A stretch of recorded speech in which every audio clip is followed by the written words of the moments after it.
মামি, আমাকে মারবেন না, খুব কষ্ট হচ্ছে। কথাটা বলে ইনান তার মামির পা জোড়া আঁকড়ে ধরে। রুমি তার কোনো আকুতি শুনলেন না। মেয়েটাকে চড় থাপ্পড় মেরেই চলছেন। ইনান জ্বরের তোড়ে কাঁপা কাঁপা কণ্ঠে আবারও বলেন, আমি কাজ করব মামি, আমাকে ছেড়ে দিন। বলেই মেয়েটা শব্দ করে কেঁদে উঠল। রুমি এবার যেন শান্ত হয়ে ইনানের মুখ থেকে কথাগুলো শোনেন। চুলের মুঠি ছেড়ে শাসিয়ে বললেন, এবার থেকে বাহানা দেওয়া আগে 10 বার ভাববি, না হলে আজকে যা দিলাম তার থেকে দ্বিগুণ এরপর পড়বে তোর পিঠে, বুঝলি মহারানী? বলেই মুখ ঝামটা মেরে ঘর থেকে বেরিয়ে গেল। আর ইনান মেঝেতে বসে কেঁদেই যাচ্ছে। এগুলো তার নিত্যসঙ্গী। এমন একটা দিন নেই যখন মার না খেয়ে তার পেটে খাবার গেছে। ইনান এই বাড়ির বর্তমান মালিক, কিন্তু ভাগ্য তাকে এই বাড়ির কাজের লোকে পরিণত করেছে। ইনান পুরো নাম ইনান তালুকদার, বয়স 17 বছর, উচ্চতায় 5 ফুট, গায়ের রং ধবধবে সাদা। তার পিতার নাম আয়মান তালুকদার, মাতার নাম ঈশিতা তালুকদার। ইনানকে জন্ম দিয়েই তার মা মারা যায়। তখন আয়মান ইনানকে কোলে পিঠে করে মানুষ করেছে। কোনো দিন ও বুঝতে দেয়নি মায়ের অভাব। কিন্তু এই সুখ তার বেশি দিন সহ্য হলো না তার কপালে। ইনান বয়স যখন 12 বছর, তখন আয়মান তালুকদার রোড অ্যাক্সিডেন্টে মারা যায়। তখন থেকেই ইনানের জীবনে নেমে আসে অতি আত্মীয় নামে বিষাক্ত লোকগুলোর সহায়তা বাহানা। আয়মান তালুকদার ছিলেন বাংলাদেশের একজন টপ বিজনেসম্যান। টাকা পয়সা, ব্যাংক ব্যালেন্স কি নেই। এই টাকার লোভে হাজির হয় ঈশিতার বড় ভাই ইউসুফ ও তার স্ত্রী সন্তানদের নিয়ে। কিছুদিন ইনানের খেয়াল রেখে ও কয়েক মাস পর থেকেই তাদের আসল রূপ দেখতে শুরু করে। 12 বছরের মেয়েটাকে দিয়ে বাড়ির পুরো কাজ করিয়ে নিতে লাগলেন রুমা বেগম। তারা হয়ে ওঠে বাড়ির মালিক। ইনান নাবালিকা হওয়ায় সব সম্পত্তির মালিক হয় ইউসুফ। সে তালুকদার অফ কোম্পানির কর্নার হয়ে ওঠে। বাড়ির রাজকন্যাকে রেখেছে দাসী। সে একবেলা খাবার পেলেও 2 বেলা না খেয়ে থাকে। এ হচ্ছে ইনানের করুণ জীবন কাহিনী। ইনান তার জীর্ণশীর্ণ শরীরটাকে ঠেলে ঠুলে নিয়ে চলে আসে বাড়ির সমস্ত কাজ করতে। সে খুব করে প্রার্থনা করে এই জীবন থেকে কেউ তাকে মুক্তি করুক। সে চায় না সম্পত্তি, শুধু চায় মুক্তি। সে কতবার বাড়ি থেকে চলে গেছে মুক্তির লোভে। ওই নীল আকাশের নিচে দাঁড়িয়ে প্রাণখোলা ভাবে শ্বাস নিতে, কিন্তু মুক্তি মিলল না। আবারও তাকে ধরে এনেছে নরকে। সব সম্পত্তিগুলো নির্ঘাতভাবে পাওয়ার জন্য 18 বছর হলেও ইনানের সব সম্পত্তি নির্ঘাতের মালিক পরিণত হবে। তখন ইউসুফ তার কাছ থেকে সব সম্পত্তি নিজের নামে করে বাড়ি থেকে বের করে দেবে ইনানকে। রূপগড়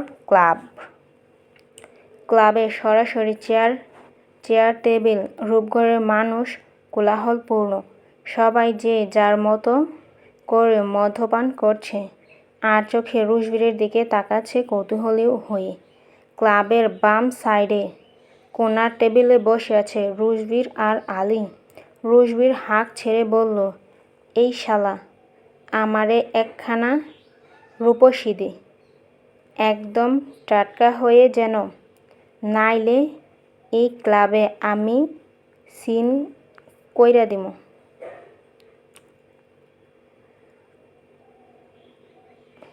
এই শালা আমারে একখান রূপসী দে, একদম টাটকা হয় যেন, নাইলে এই ক্লাব আমি সিল কইরা দিমু। আর শুইনা রাখ, রূপসী যেন 2 নাম্বার না হয়। বলেই রুশবীর আয়েশের সোফায় গা এলিয়ে গেল চেয়ারে। জায়গাটা অতিরিক্ত গুমোট হওয়ার কারণে রুশবীরের ফর্সা কপালের লেপ্টে আছে ঘামে ভেজা চুলগুলো, যা মৃদু আলোয় চিকচিক করছে। এক হাত বাড়িয়ে চুলগুলোকে পিঠের দিক ঠেলে আলীর দিক তাকালো, বিরক্ত আর অস্বস্তি হয়ে। আবার বলল, আজকে মনে হইতাছে রোজা রাখা লাগবো হেতের লাইগা। যখন থাইকা বইয়া আসি, ওই লালঝুটি মুরগির চোখে পড়ি নাই। আমি রূপসী লাইগা আমি ভিতরটা ছটফট করতাছে। এখন আইনা দিব তোরে। আলীর কণ্ঠটাকে খাদে নামিয়ে বলল, হুজুর আইতাছে, একটু বহেন। কিয়ৎক্ষণ থেমে বলল, আমি যাইয়া দেখতে আসি। বলেই উঠতে নিল। রুশবীর গম্ভীর স্বরে বলল, তরে আমি যাইতে বলছি মাঙ্গেনতি? তরে আমি জিগাইতাছি আমার রূপসী কখন আইব, আর তুমি আমারে উল্টা কাহিনী বলিস? বলে রাগী চোখ তাকালো আলীর দিকে। তাকে হুজুরের এমন রাগী ভয়ঙ্কর চোখ দেখে আলী প্রাণ যায় যায় অবস্থা। সে এলোমেলো দৃষ্টি ফেলতে লাগলো ভয়ে। এরই মধ্যে একজন রোগা পাতলা ছেলে একটা মদের বোতল নিয়ে এসে হাজির হলো রুশবীরের সামনে।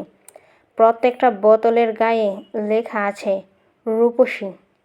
তার পাশে রুশবীরের লুঙ্গি আর শার্ট পরা ছবি। রূপসী রুশবিয়ান ছেলেটার দিক তাকিয়ে বলল, এই লটু আমার রূপসীরে আনতে বুঝি 1 বছর লাইগা যায় তোর? যে কখন থাইকা বইসা আমার পিঠে অবশ হইয়া গেছে, সেই খবর ওই লাল টুকটুকে ম্যাজিস্টারের আছে? তাতে বইলা দে, আমার লগে পাঙ্গা লইলে হেতের রূপগঞ্জ থাইকা লাথি মাইরা বাইর কইরা দিমু। হের কলেজটার মেলা বড় হইয়া গেছে। হের গেইটটা শহরে বিদেশ মামলা উঠাইতে চায়। তাতে বইলা দে, এই রূপগঞ্জের ক্লাবে আমার রূপসী ছাড়া আর কোনো মাল আইব না। বলেই একটা ছিপ খুলে মুখে পুরে দিল ঢকঢক করে। রূপসী হলো মদ জাতীয় তরলের পানি। এই রূপসী বলেই থেকেই আনা হয় না। এই রূপনগরের লোকেরাই তৈরি করা হয়। আর রূপনগরে তৈরি হয় বলেই রুশবিয়ান এর নাম রূপসী রাখছে। সাথে নিজের ছবি দিয়েছে লেবেলে। এই মদ ছাড়া রূপগঞ্জ শহরের আর কোনো মদের ব্র্যান্ড মদ আসে না। আমি আগেই বলেছি, আমাদের এমপি দেশপ্রেমিক।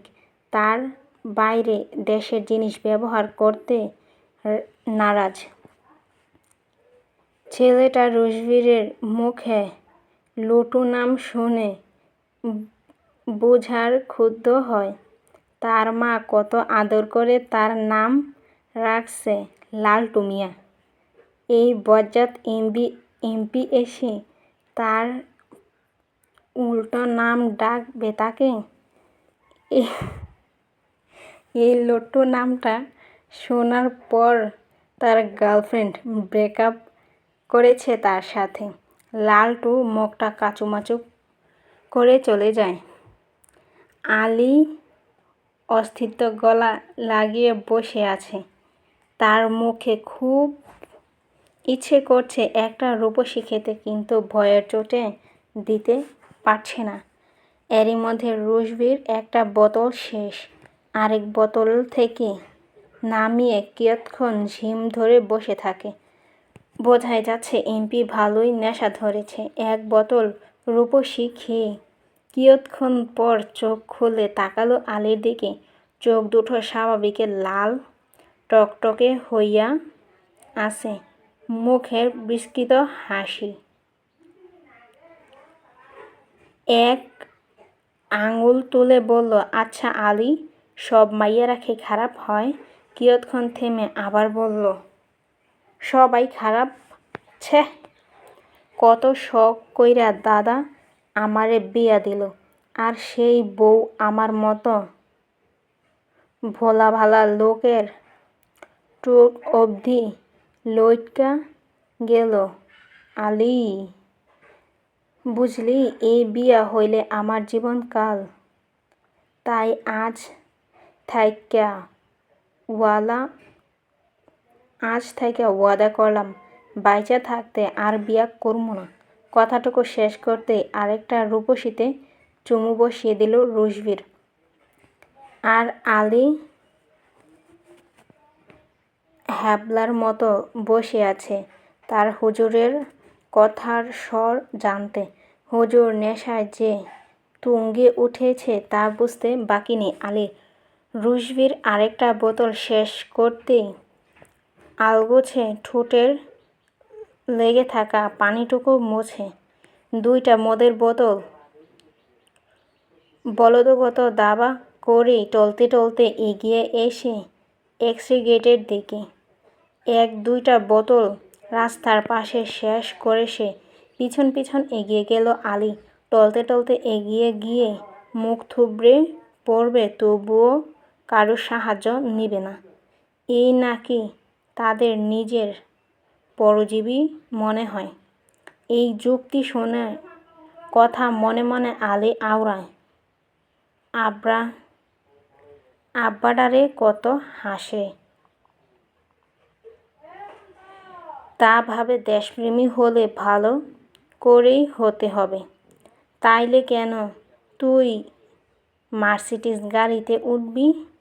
ওটা কি তোর দাদার তৈরি করছে? তুই উঠবি গরুর গাড়িতে। তখন মনে হইব, হ্যাঁ, তুই একজন খাসা দেশপ্রেমী। ওটা তোর রূপগঞ্জের তৈরি। কিন্তু এই কথাগুলো মালিকের সামনে বলতে পারবে না বেচারা, ভয়ে সব সময় আটকে থাকে। রাত অনুমিত ৯টা। চারদিকে চাঁদের আলোয় আলোকিত হয়ে আছে। এই চাঁদের আলোয় রূপগঞ্জ গ্রামের চারপাশের জমি, মেঠোপথ সব কিছু দৃশ্যমান দেখা যাচ্ছে। সবাই রূপগঞ্জের শেষ শহর বলে এই একটা কোনো শহরের মধ্যে পড়ে না।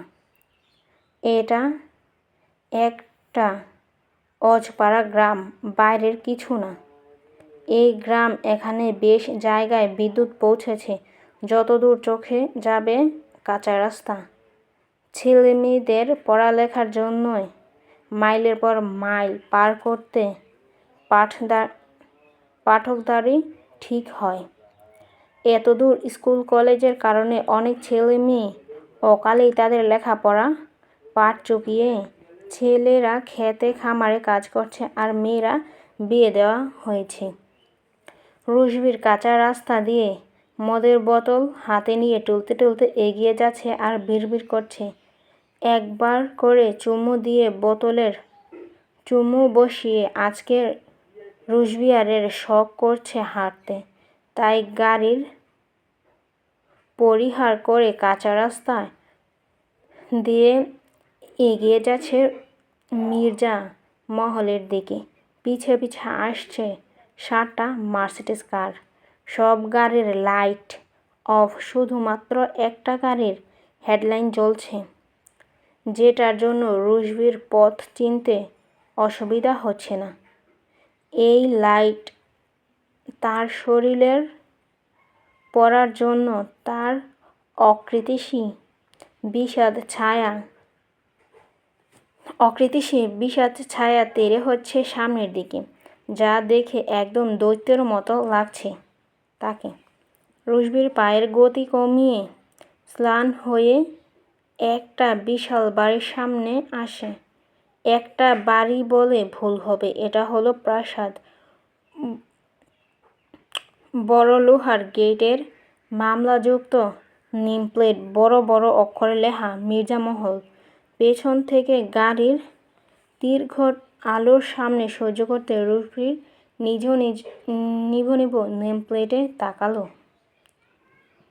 মির্জা মহলের মেইন গেট পেরিয়ে কাঠের বিশাল দরজা খুলে বিভিন্ন ধরনের কারুকার্য তৈরি করা আছে বিভিন্ন। রুশবীরের কি নিখুঁত আর সৌন্দর্য! দুই হাত, দুই পাশে দুটো লাইট মিটমিট করে জ্বল উঠছে। রুশবীর দরজায় একটা লাথি মেরে প্রবেশ করল মির্জা মহলের অন্দরমহলে। প্রবেশ করেই দেখা মিলল একটু টুকরো অপার্থিত জান্নাত। আনন্দমহলের মধ্যে সোনালি রঙের টাইলস বসিয়ে রাখা হয়েছে। পুরো আনন্দমহল সোনার মতো চিকচিক করছে। মাথার উপর আছে বিশাল ঝাড়বাতি, আর আলোর প্রদর্শনীত আছে সুন্দর লাগছে। উপর দিয়ে চলে গেছে একটা সিঁড়ি। ড্রয়িং রুমে রাখা আছে বিশাল বড় বড় সোফা। রুশবীর কোনো দিক না তাকিয়ে সিঁড়ি বেয়ে উপরে উঠতে লাগলো। এইটা কোনো মাতাল লোকের বাড়ি না। হের লাইগা প্রত্যেকদিন মদ খাইয়া বাড়িতে প্রবেশ করবা। কথাটা বলে রুশবীরের মা তারা বেগম, পরনে আট পরে শাড়ি, গা ভর্তি গহনা, নাকে নথ। রুশবীর একদম স্থির হয়ে গেল। পিছন ঘুরল না সে, একভাবে স্বাভাবিক হয়ে রইল। সে মানুষটাকে একটু আগেই টলতে টলতে বাড়িতে প্রবেশ করছে, সে মানুষটা শটান হয়ে দাঁড়িয়ে আছে। তারা বেগম তার প্রশ্নের উত্তর না পেয়ে আবার বললেন, এই বাড়িতে কেডা তোমারে ডাকছে? কিয়ৎক্ষণ থেমে আবার বলল, এই অনন্দ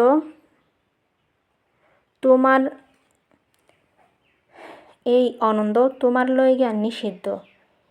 কথাটা কানে ঢুকাইয়া নাও, ভুলেও এই পথে আইবা না। বলেই তারা বেগম চলে গেলেন ভেতরে। প্রতিটা শব্দ রুশবীরের বুকের শলাকাঠের মতো বিঁধল। চোখ দুটো জ্বলে উঠল। সে দাঁড়াতে পারল না সিঁড়িতে। উল্টো ঘুরে আসতে নিলে কেউ তার হাত শক্ত করে আঁকড়ে ধরল। রুশবীর ঘাড় না ঘুরিয়ে বলল, ছাইড়া দাও দাদা, আমি আইব না এই মির্জা মহলে। রুশবীরের দাদা আইয়ুব মির্জা একগাল হেসে উঠলেন। বয়স 70-এর কোঠায়, শরীরে চামড়া ঝুলে গিয়েছে, তবুও তার দাপটটা কমেনি। এক নামে সবাই তাকে চিনে। চোখে কালো চশমা, হাতে লাঠি, পরনে লুঙ্গি আর ফতুয়া। বলল, মা তোমার উপর অভিমান করছে বুঝছ? তুমি তো জানো তারা মদ খাইতে দেখতে পারে না, তবুও তুমি কেন বৌমার সামনে মদ খাইয়া আসো? রুশবীর অসহায় কণ্ঠে বলল, যে মা আমারে সন্তান মানে না, তার মান অভিমানের মানায় না দাদা। উল্টো